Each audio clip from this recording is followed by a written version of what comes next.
welcome to another fascinating video message. Thank you so much for tuning in and for watching. And if this is your first time, if you've never watched anything like this before and you're watching this one now, thank you so much for tuning in and for watching as well. A very warm welcome to you and for joining Influences of Times as we continue to go in search of forgotten faces and dimensions. So where am I today? Well, you can probably tell, once again, for punishment, I'm in absolute complete darkness. Now, Dudley Tunnel is dark anyway. I've managed to get to the very centre of the tunnel, the darkest, deepest part of that tunnel. And needless to say, it is pitch black. Even though it's daylight outside, it was pitch black. Today, I've come into, or I've revisited another location. Today's location, or this location itself, is neither derelict nor abandoned. In fact, it's used every single day. So I welcome you back to Netherton Tunnel. It is a fascinating location in itself. And so I'm here right now at about 9:15 at night. So what I've actually done is I've tried to make this a little bit more interesting to you guys, as well as to me, by coming here when the lights go out. In other words, it's night time outside.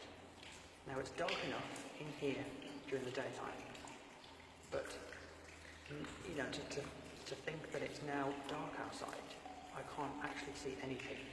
There is no light at all. Now even when you come in here in the daylight, no matter how far you're in the tunnel, you can see tiny specks of light at the end, either end. Now I can't see anything. It's just dark. Absolutely just dark. So needless to say, I am slightly apprehensive. Now I don't quite feel as apprehensive as I did in Dudley Tunnel, but I do feel apprehensive in the sense that I know that it's now dark and there's no light apart from what you can see coming out of the camera. So I do feel a little bit apprehensive. I have to say I don't feel the same as I did in Dudley Tunnel. That's got its own kind of atmosphere and eerie feeling. I actually feel completely different in here. I've got no sense of eeriness. The only noise that you can hear and I can hear is the water. The advantage of being in this tunnel is that there's no loose contents on the ground. In other words, the ground is solid. So there shouldn't be any noises coming from anywhere apart from the water. So I'm also conscious of the fact that I can hear the water, but if I hear anything else, I'm going to look because I'm going to want to know where it's coming from and what it is. Because there shouldn't be any noise. Apart from that, it's a solid floor. So there's no excuse for there to be any of the noises really. And there shouldn't really be any voices or anything in here, because to come through here at night you would need a light. So if I can't see a light, but I can hear something, I'll be a bit worried. So needless to say, when it's daylight, you would see a tiny speck of light just under 1.72 miles away at the other end. And obviously now that it's dark outside, there's absolutely no light. And what I'm going to do, I'm just going to pan the camera up because I've deliberately stood underneath one of these. I don't know if you can see that. That there is a ventilation shaft. And there's a number of them. There's about half a dozen of them throughout this tunnel. And they allow air to circulate through the tunnel, but they also allow things like diesel fumes and things to escape. And at the top of those shafts, there's a huge iron or metal cage. And they've been called or nicknamed pepper pots by the locals, because of the shape and because of how they look. So that's what the dripping water is coming from. If I just spin the camera around that way, that tiny, tiny white dot is a street lamp. I can't tell you how far away, really far away. So it gives you an idea. So if I just pan the camera around, you can see what's behind me. It's quite wet in places where the water comes down. If I just spin the camera around. So we've got a metal railing. There's a towpath on both sides so you can walk throughout the whole length of the tunnel. So you can see there's the canal and there's the other side. So you can just make out the towpath on the railing on the other side. So it gives you an idea. The reason why I picked Netherton Tunnel was not only because it's a fascinating location, but for my own safety, I've chosen somewhere which has got some kind of railing. The floor is stable, so obviously it's more easy to walk on, and I've got a railing as well. So that's obviously for my you know, so I was thinking about kind of safety really. I didn't want to go anywhere that would be dangerous and treacherous, especially as it's dark outside. Now, I've never done this before, never broadcast in the dark, so this is the first for me, so I'm now beginning to get a bit apprehensive, but let me come over to the side before the camera goes off.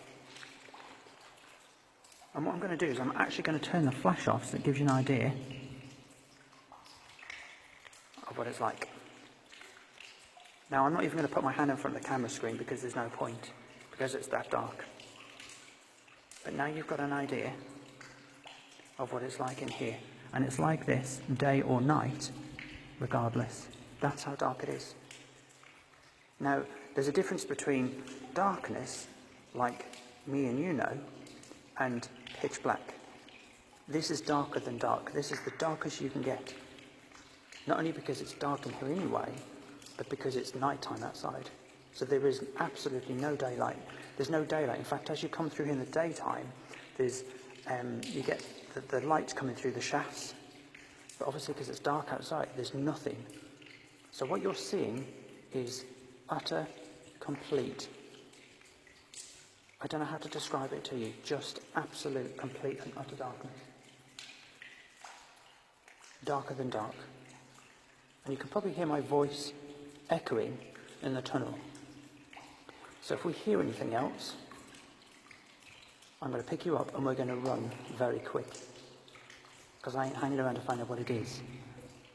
Because there shouldn't really be, I mean, I can't see, now that my eyes have adjusted, I can't see any source of light. So it gives you an idea. So what you're seeing is what I'm seeing, and I'm literally standing just behind you. And there's nothing. So I'm going to put the camera back on for flash. Just let the camera focus a little bit. So what I'm going to do now, I'm just going to stand just here. I'm not going to talk or say anything. I'm just going to be quiet and I'm just going to let you.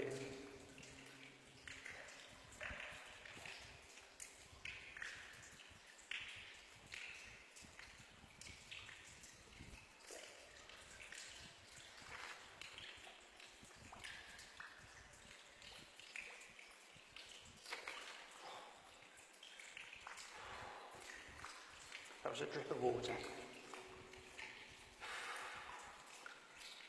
I hate it when that happens.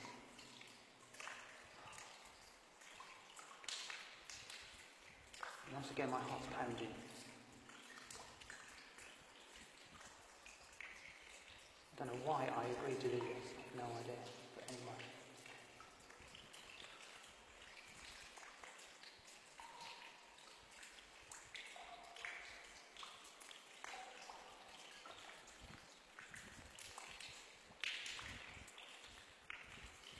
Because even though you know it's dark, you keep looking for a source of light to give you some kind of comfort.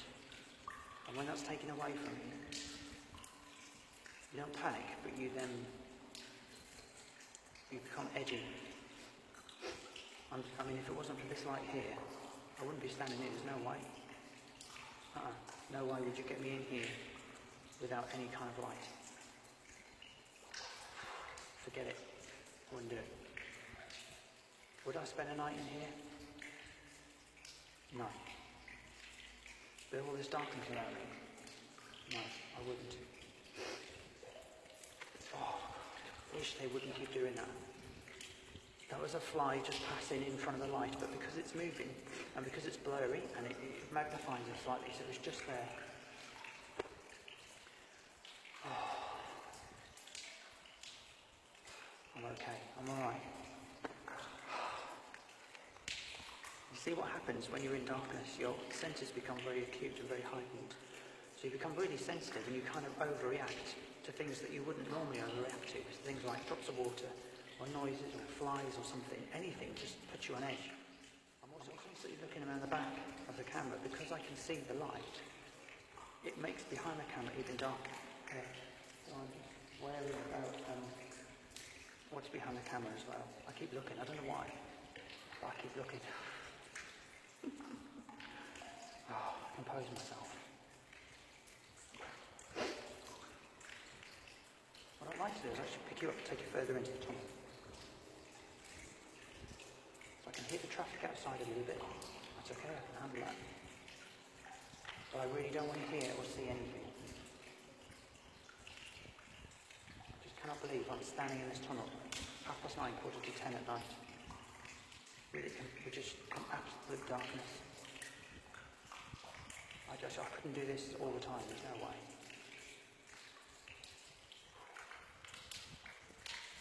Right. Let's go a bit further into the tunnel. We'll do a bit more. And I'm going to hack it and stick it for as long as I can. I think half an hour should do it. We've been here for about 15 minutes already. And I'm okay. I feel alright. Like I sound a little bit jittery, but I'm okay. Alright, come on. Let's pick it up, take it a bit further. Give my eyes a chance to accustom. So let's just pick it up a bit more. You can see there's lots of puddles on the floor as well, so you've got to be a bit careful that I don't get wet feet. But, so it gives you an idea. I just want to get that on the wall. Just go a bit further. It's really breezy in here. And it's funny, now that I'm talking to you like this, the echoing's kind of stopped a little bit, so I'm thinking maybe that was like a shaft and things as well. But let's go a bit further. Just turn the camera that way. So, now you've got an idea.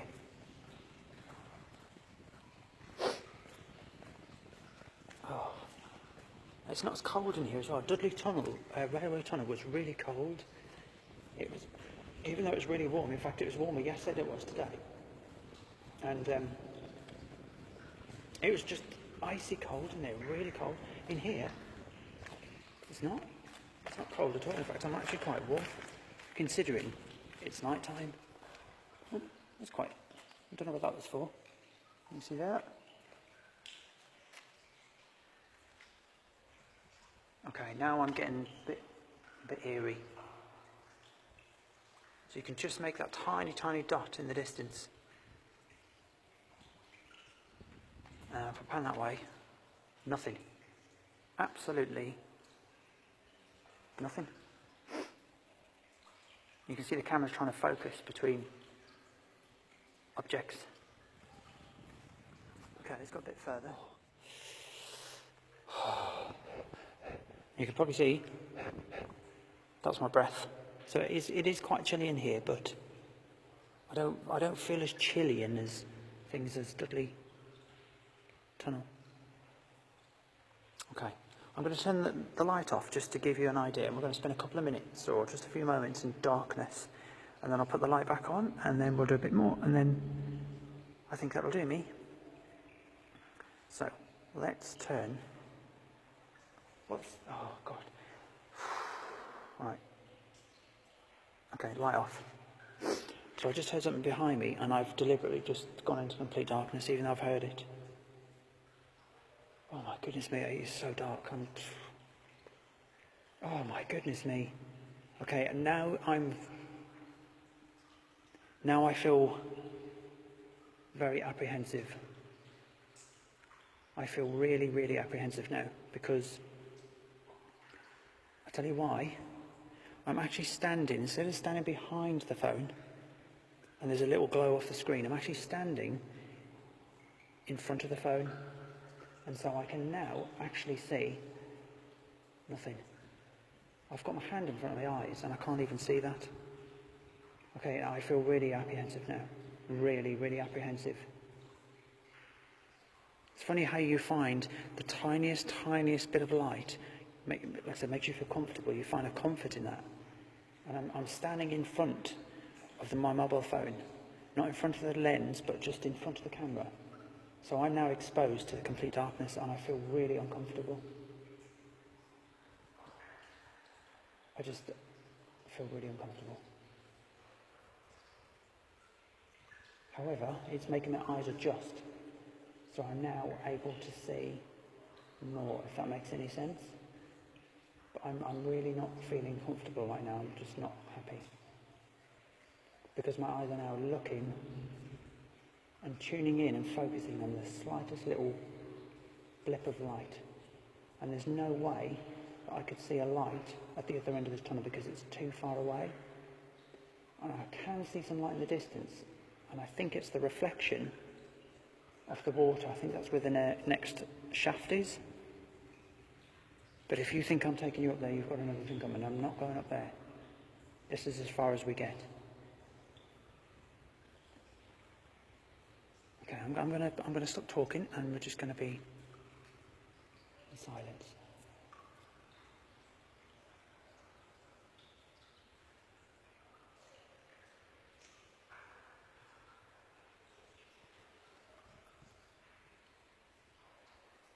My heartbeat has increased quite a lot. My heart is really starting to beat fast.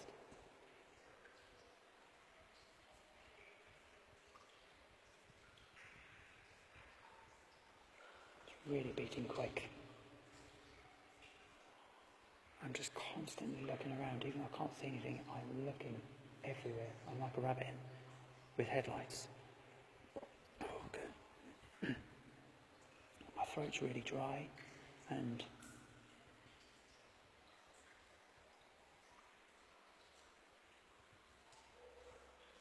yeah, I'm just constantly looking around, just anything I'm just looking at. Even though I can't see anything, I'm just looking for anything. And if I see anything, that light is going on.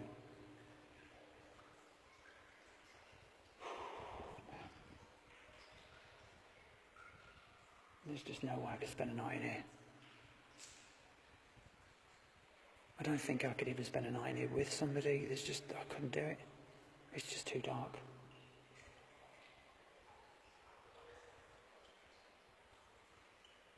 Okay, I've had enough. No, that's it. What's going on? Oh.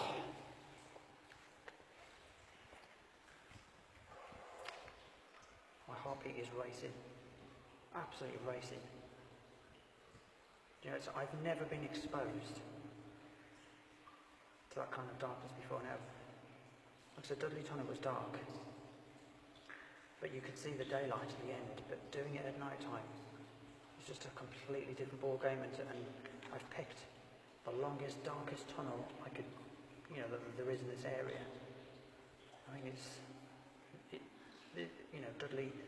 Dudley Railway Tunnel is not a scratch on this. Nothing compares to this. But there's no eerie feeling, it's just the sheer darkness. Okay, so it's coming up for, I've been in here 25 minutes, so I'm going to stop in a minute because there's not really much else to show you, really. But I think you get the gist. Can you see that tiny white dot now?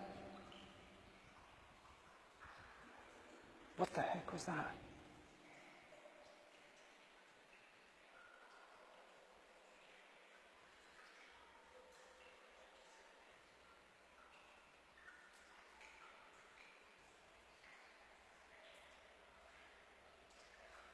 Something up here.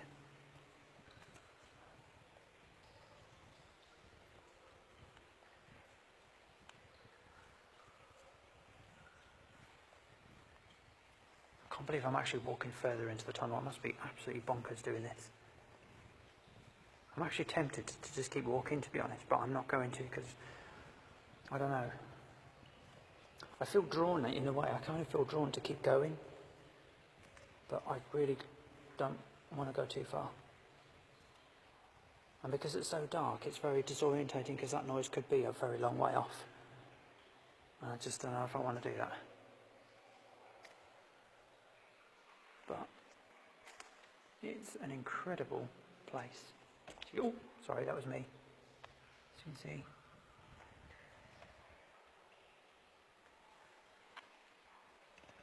And I'm just pinning to the wall. I'd rather just have the wall behind me. I don't like having space behind me.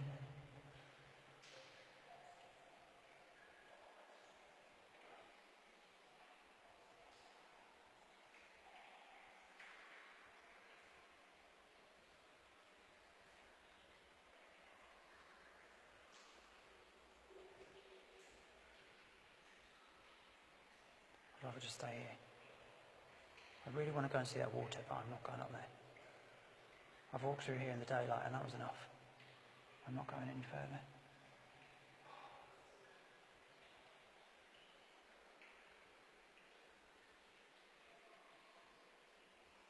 I can't imagine being someone like this and seeing something.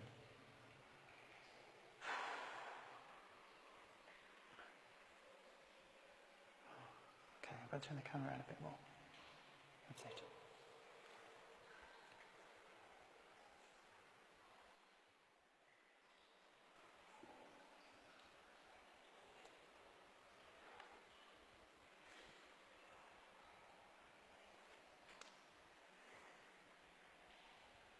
I hate it. It's the only thing about having a light, you can't, it makes everything behind the camera just nothing. So if I hear something that way, I get...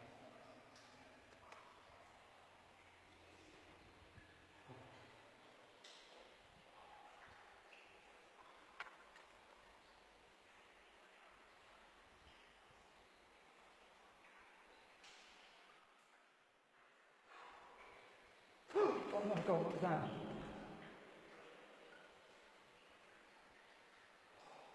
What was that? Sorry, I didn't mean to panic then, sorry. That was probably just a big moth. Or something. Oh. Sorry guys, I didn't mean to frighten you. I think it was a moth, I don't know, but something went across over the water. It's probably just a moth. It's probably just a moth.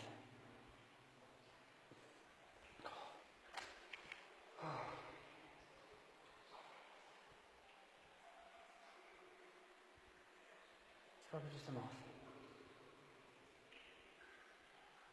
There's bound to be moths in here as well as other things.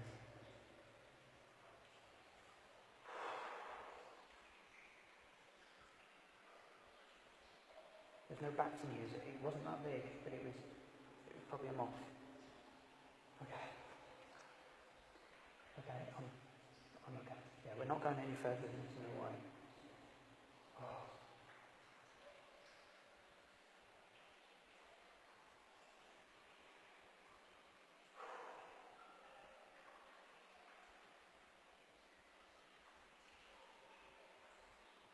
See how easy it is for you to get panicked. So easy.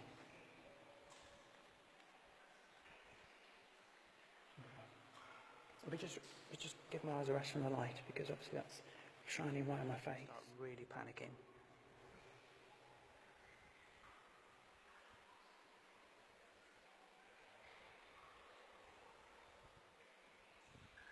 Don't start making noises, because I'm going to leave.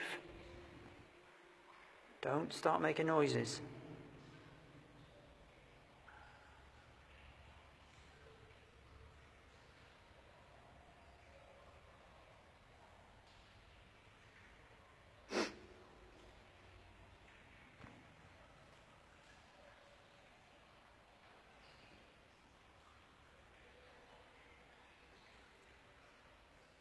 There's little bits of dust in here. But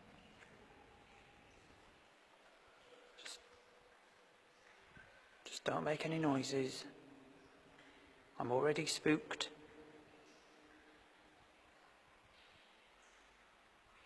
And I will probably wet myself. Okay. Oop.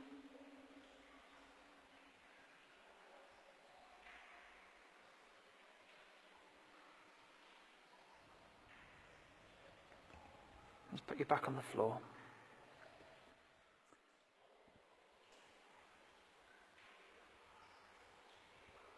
See, what's worse is when you see a light in the dark. It's probably worse than seeing something in the light.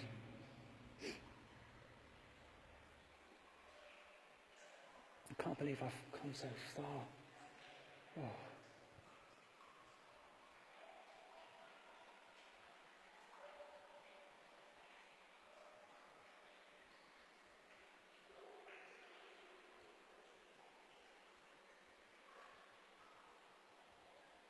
I can definitely see a little glow in the distance. I think I don't know where it's coming from. I think it's a shaft and just a reflection coming down. There might be a street light above it, so it might be just the reflection coming down onto the water's surface.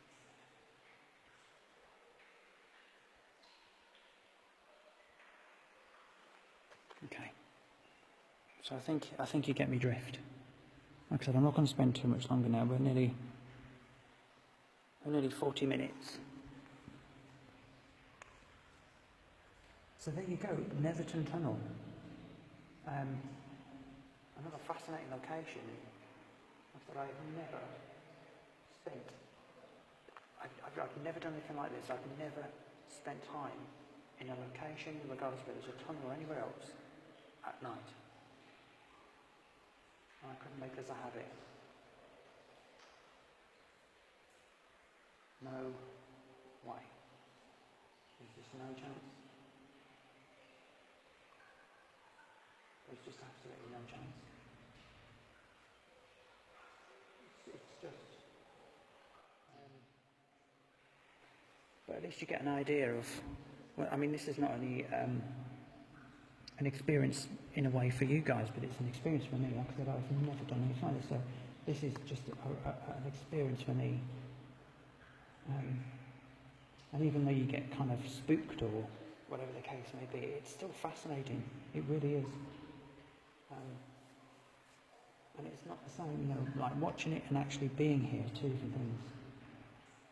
But it's such a comfort having a light and knowing that I've got a mobile phone and there's other people on the end. But to walk through here with no light or mobile phone and just being absolute darkness with no communication and nothing, I wouldn't do it. So even though I'm alone and there's nobody with me,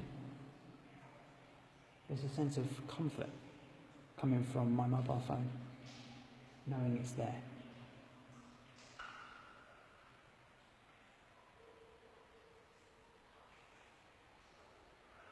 Yeah, it's just mad. Another fascinating place to be. Now it's funny that I'm walking with you in front of me. I'm now aware of what's behind me, because behind me is just, and I'm actually looking over my shoulder because I just don't want to see or get a glimpse of anything behind me. So that's why the camera's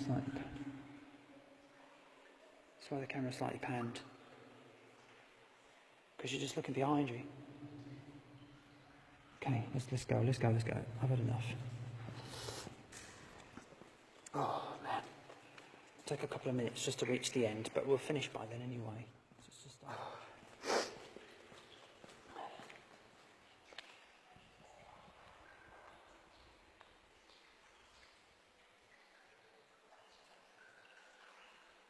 Can't believe we were up there somewhere.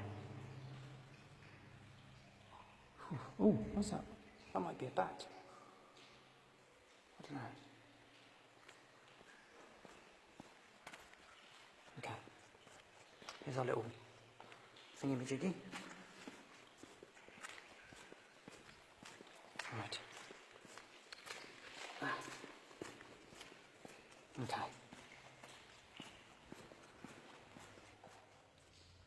But I'm so glad I came here.